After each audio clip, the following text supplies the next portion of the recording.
the world, if you feel like you're still struggling about networking and you still don't know how to do it, that is not transactional, then I really wanted to answer these questions about um, how to do this that doesn't feel like awkward, how not to be confused about it, how not to make it unethical, or some people think that networking is unethical or wrong, what to do about it, feeling afraid, how to maintain, how to do it for introverts. All of these questions I would like to answer here so that you no longer feel there is this obstacle that's stopping you from networking effectively. The reason why I wanted to do that is because I gave a speech recently at one of the regions of UNICEF headquarters. And one of the things that I realized from doing this speech and talking to the staff uh, globally is there is this feeling of we have so many webinars and so many ways that we can find out, like we can ask ChatGPT, we can ask Google, or we can even talk to so many people who do networking. We have been doing a lot of research about how to do that effectively, what is a powerful network and how can it look like. But in terms of actually implementing it, or in terms of actually building and maintaining networks, we're not really there yet. And therefore, I wanted to answer these questions so that you feel you know exactly what is a powerful network for you and how do you do it in a way that's not transactional. And then I will talk about the differences between transactional networking versus natural nurturing networking. And then I will answer specific questions as well. So I was thinking about what is a powerful network that many humanitarians have been thinking about or wanting to build now that we have a lot of crises, there are a lot of difficulties. It becomes so difficult to do this, navigate this crisis situation on our own, right? And how can I gain support of the network and of the people, and how we can also give support to those networks. I feel the way that we can build a powerful network, or the definition of powerful network, is when we can rely on that network, excuse me, who is able to give us a job, or who's able to offer us a job, or who's able to refer us a job, or refer us to other people they know.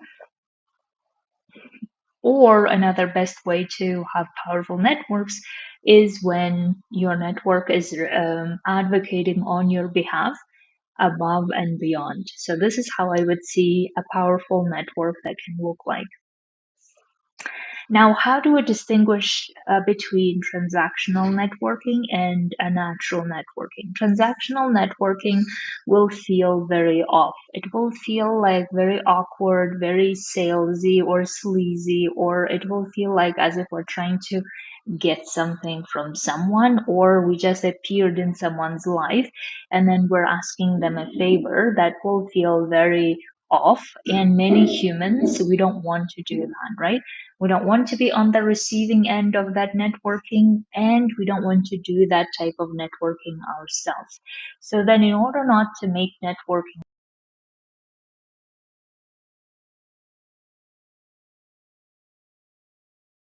relationships that we, no, what's happening? Is it still working? I hope so. Okay. So I hope that it's still working, right? So we need to learn how to make it not transactional. And in order not to make it transactional, we need to make it a connection based, a relationship based networking. And the way that you can do that is, instead of thinking or seeing your network like something that you will just go to when you are in trouble and get help, you can think of it as individual human interactions with a lot of different people as a professional on regular basis, because you like working with them, because you like to support them, because you like to be supported by them, that you do as much as possible to get to know and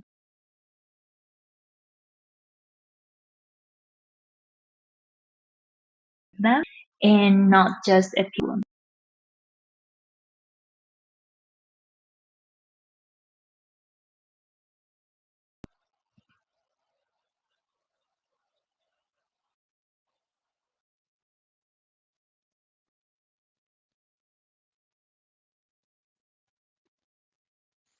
Okay.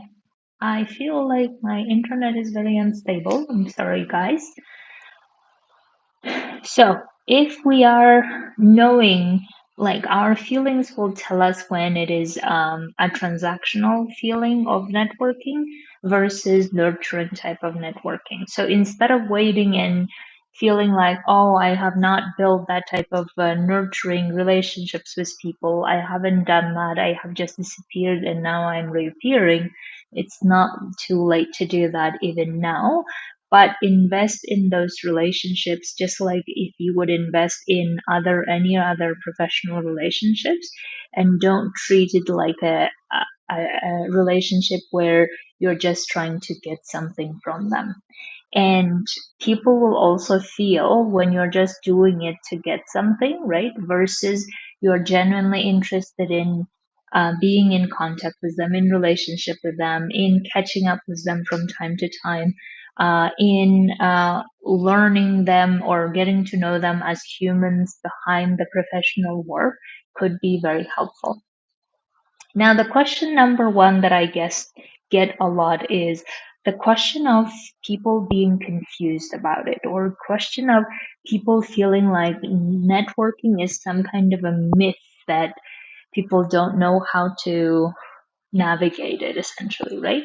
So there are two ways to solve this. Is one is we're using confusion as an excuse, right? So we're afraid of something, therefore we're using it as an excuse. So then the question is, what are we afraid of? And what can happen if we start building and nurturing and maintaining relationships with other people and connecting to other people? What are we afraid will it's going to happen? Maybe some people tell me they're afraid that they will be rejected. Other people tell me that they will feel awkward and wouldn't know and feel vulnerable talking to them. Whatever those fears might be, they might be coming from either we haven't really nurtured those relationships, so in which case it will feel like we're going up the battle hill, right? Or if we have nurtured those relationships, then it shouldn't ideally feel like this. And if it's still feeling like it, then we can always treat it as how can we still ask for advice, ask for ways to get support from people, or how can we support them so that we can remove that feeling of fear. Now, if the feeling of rejection comes very fast or very strong, think about why are you so afraid of feeling rejected, right? What do you make it mean about yourself? And why do you make that about yourself? Because if we make it about ourselves to say that I'm now this person who people don't respect and reject and all of these things, we'll be having a lot of turmoil within ourselves, right? And that may not be useful. So therefore, we may need to learn to deal with feeling rejected sooner or later, especially now in the period where a lot of jobs will be applying for, and probably we will get a lot of rejections, right? So therefore, you may even think about how do you have your rejection protocol, right? So, in other words, how do you deal with feeling rejected and what do you make it mean and what do you not make it mean? And I would like to suggest don't make it mean anything about you, because otherwise it will keep feeling so deeply impacting us in negative way that we don't want to continue doing it, right? So that's why you need to think about, okay, how am I going to deal with that fear of rejection? And the other way to solve the confusion is you're not making a decision.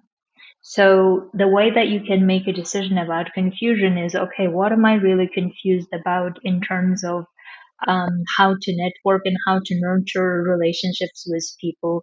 So you can start deciding about, okay, with whom do you want to build relationships?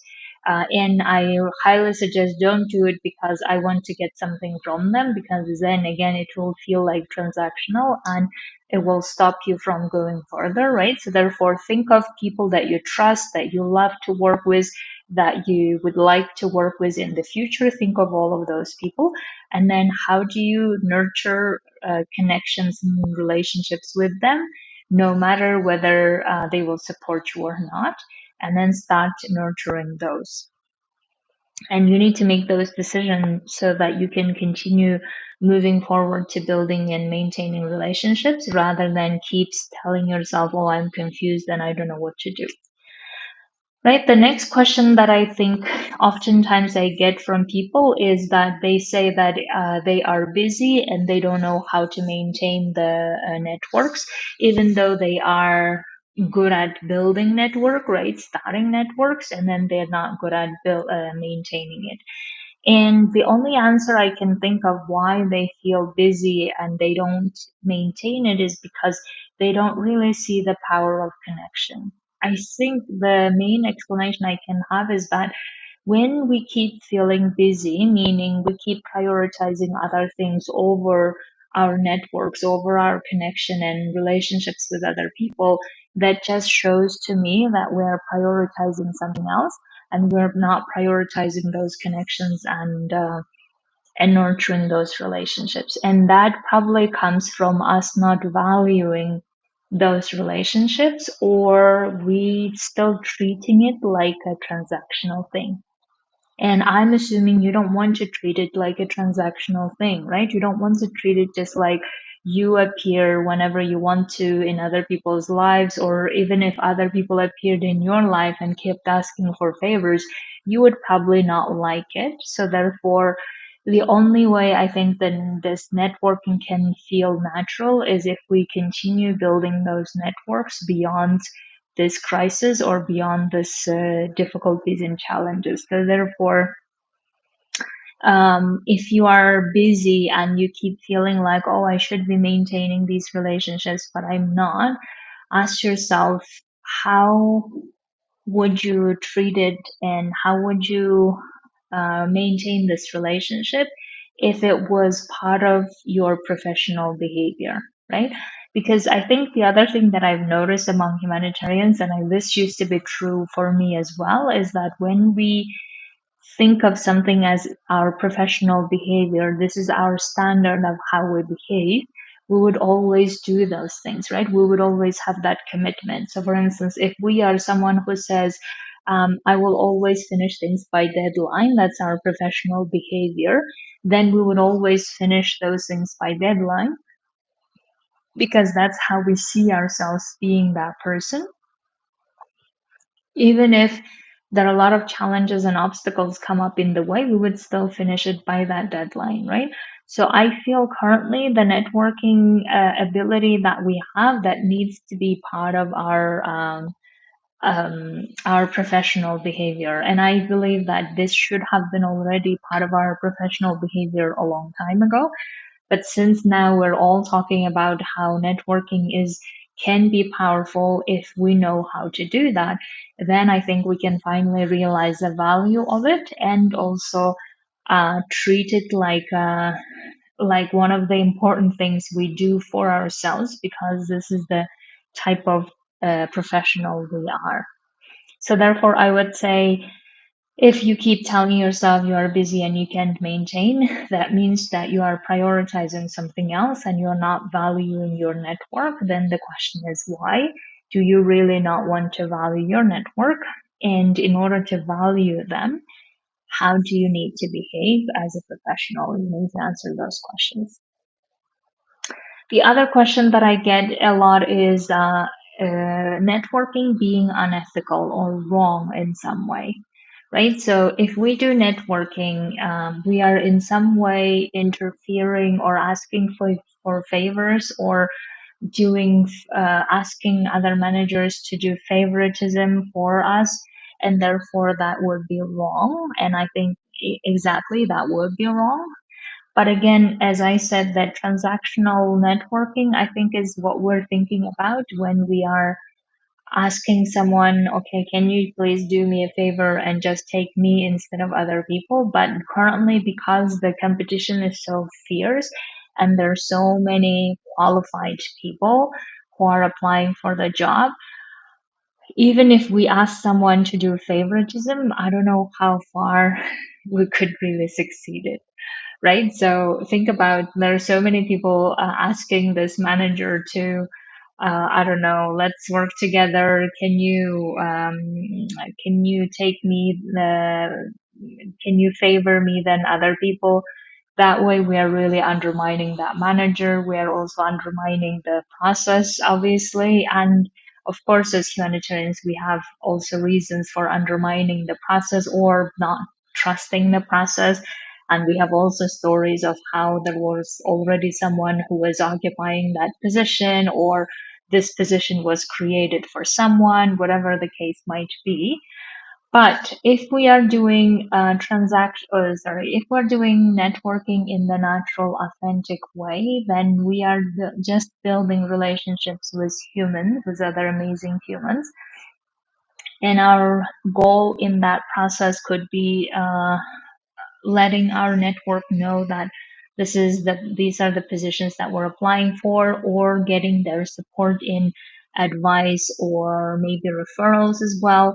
But still, that wouldn't entitle us to actually guarantee any job, right? It wouldn't entitle us to do the favoritism for us. And plus, we don't want to be getting a job because we were,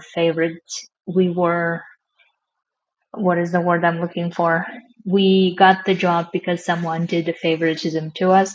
I think that's something that we wouldn't want that anyway. So we want to be hired by merit, right? So if we are being hired by merit, and if we want to continue being hired by merit, we still need to have our experience, we still need to have our expertise, we still need to prove that we're the best candidate, and therefore we cannot really see this as unethical wrong if we are nurturing and maintaining our professional context.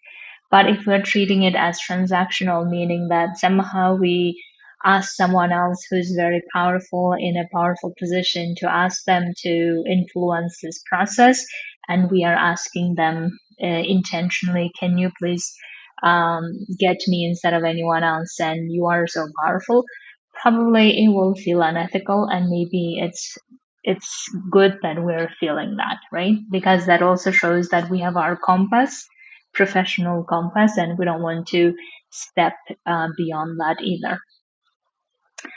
So the next question that I have about networking that people ask is that networking for introverts, and somehow it's a topic that I feel like I've addressed this many times, but it still keeps coming up, as if humanitarians who feel themselves being introverts, they feel like they are not really good at this, or they're not able to just get in touch with other people, or they're not good at approaching others, and therefore they just feel left out, right? And I think this is the concern that I've heard also in my Friday speech at UNICEF. And here is how I would answer that.